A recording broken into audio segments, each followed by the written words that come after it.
Will the SBA audit the borrower's PPP loan forgiveness application information? I think the answer to that is just fascinating to me. Oh, to you. All right, so you want to know if they're going to audit to see if you spent the money properly. Did you spend 60% or more of the proceeds on payroll? Did you and did you spend the rest of the proceeds on these non-payroll costs that are approved on, right? I mean, that's the point of this. Is somebody going to send out an SBA field agent to take a look? An auditor. Yeah. An auditor. Yeah. Well, the answer is no, unless your loan is $2 million or more. Well, I took out a loan, and mine isn't anywhere close to $2 million. No, so then you don't Should I get... laugh at myself for this one? But Yeah. it's not $2 million. It's substantially less. It's All not right, even so 10% of that. the loans that are less than $2 million are not going to be audited. When you put in your application, Vern, documentation is required. Sure. You know, your payroll documentation, your mortgage statements, your rent checks, your utility bills.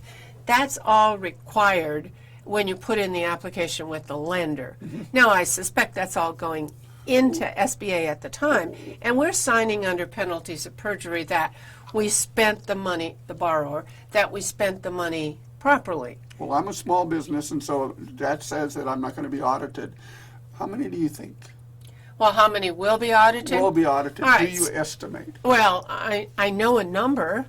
Secretary of Treasury Mnuchin announced that all PPP loans of $2 million or more are going to be audited.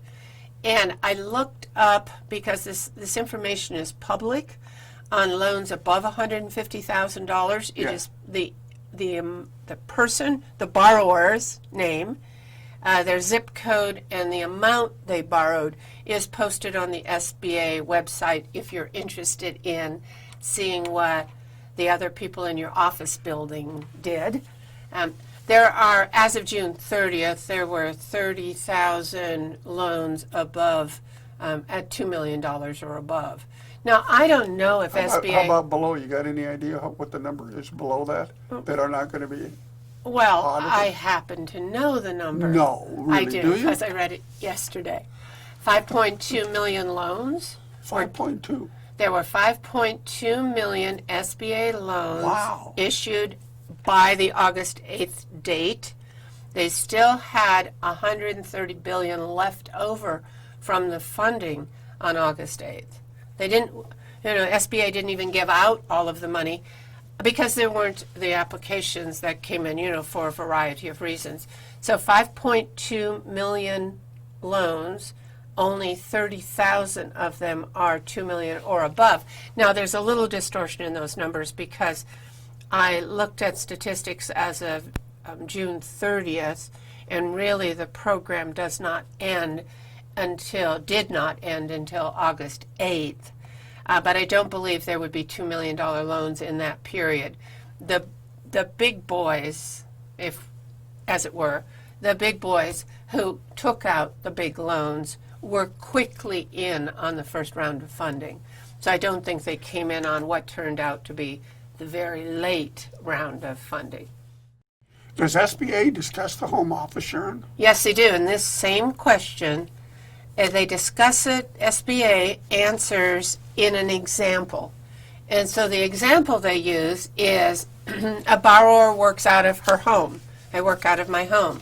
When determining the amount of non-payroll costs that are eligible for loan forgiveness, for Sharon, the borrower may include only the share of covered expenses that were deductible on my 2019 tax filing, on my 2019 tax return.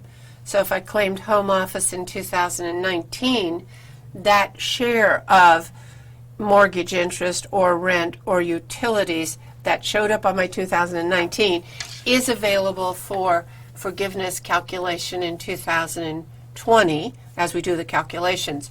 If it's a new business in 2020, it's what the borrower's expected 2020 tax return will look like. So the answer is, and we had no idea what to do with home office until SBA came out a little late, but came out and told us home office works, but you look at the prior year to figure out these non-payroll costs for rent, mortgage interest, and utility costs.